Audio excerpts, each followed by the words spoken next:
네, 오늘 데일리 브리핑에서는 워싱턴에 계신 미국 한인 유권자연대 김동석 대표 연결합니다. 전화에 김 대표 연결되어 있는데요. 안녕하십니까? 네, 안녕하세요. 네, 자, 이 8월로 접어들었습니다. 보통 이 8월 한 달이 사실 연방의회가 휴회하는 그러한 기간이 될 텐데 민주공화 이 극단적인 당파적 대립으로 인해서 미국 시민들의 어려움을 해결하는 데 의회가 별로 성과를 내지 못하고 있는 것 같습니다. 이 의원들이 지금 휴가를 갈 수 있는 겁니까? 예, 맞는 말씀이죠. 의회 일도 제대로 못하고 성과가 없었는데, 네. 어쨌든 이제 의회가 8월 한 달이 휴회를 하는데, 휴회 시작이 됐어요.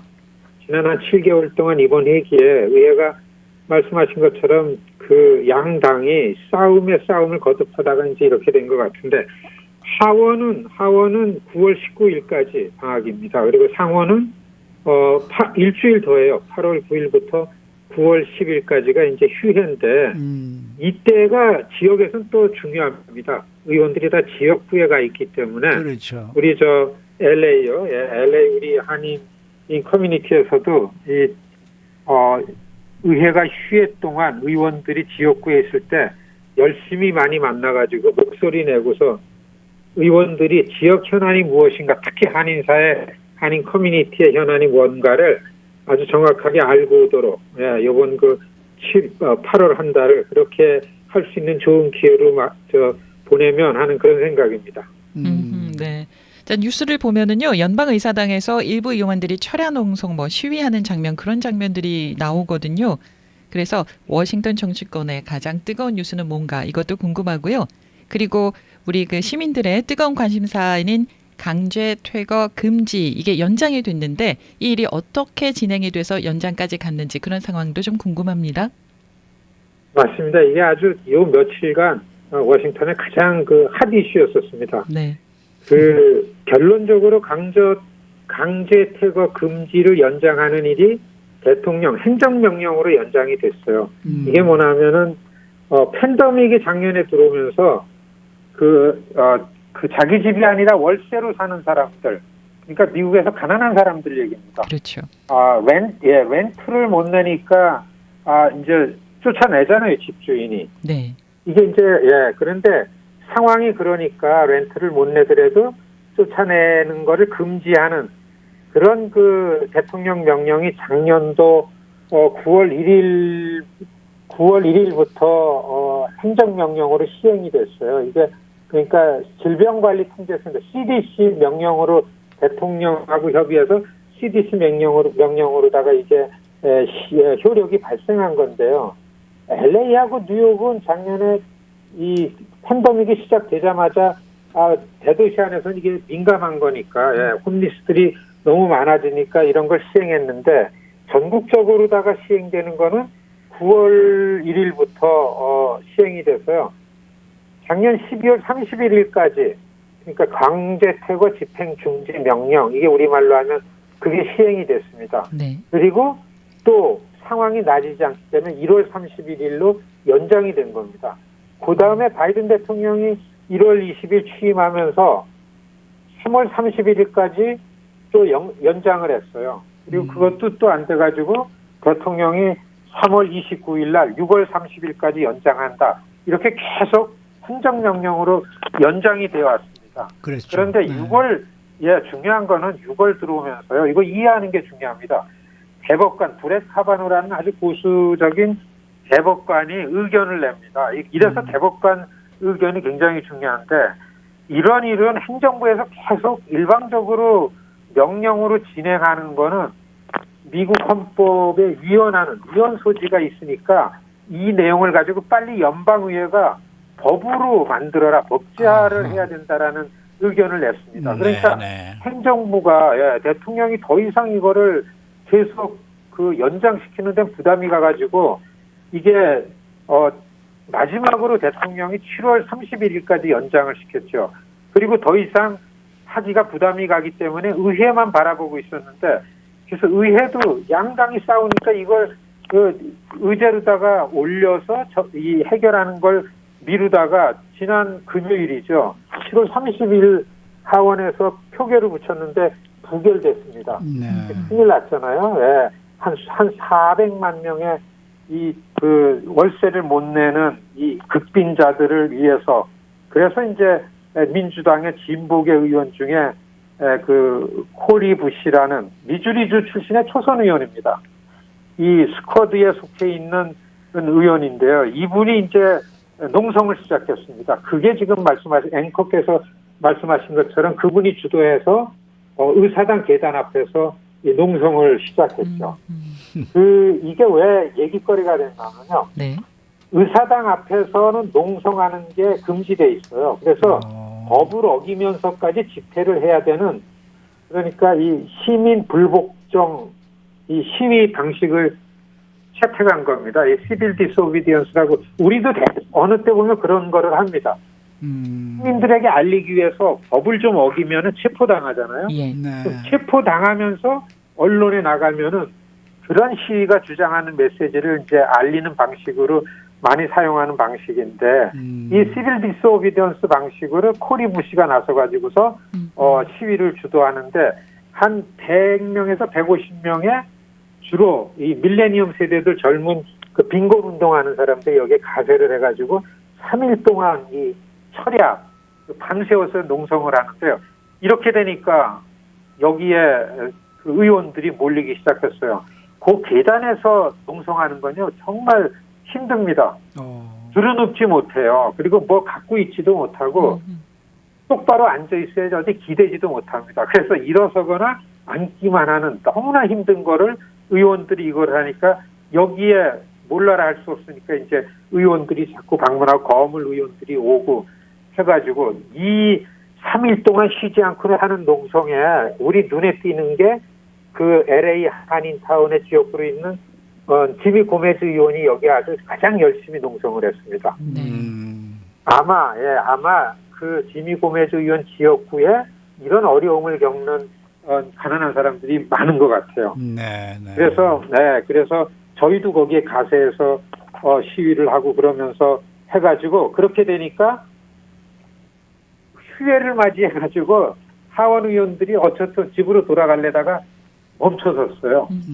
저 펠로시 의장이 잠깐만 이렇게 못 돌아가게 하고서 네. 그래서 대기하다가 그걸 보다 못해서 의회에서 처리가 안 되니까 이제 반대하는 의원들이 있으니까 그래서 대통령이 다시 한번 바이든 대통령이 대법관 쪽하고서 의논을 하고서 그래서 이제 연장안을 발표해가지고 그래서 이 이슈가 다시 이제 살아나서 강제 퇴거 집행하는 거를 중지하는 그 명령이 다시 유효하게 살아났습니다.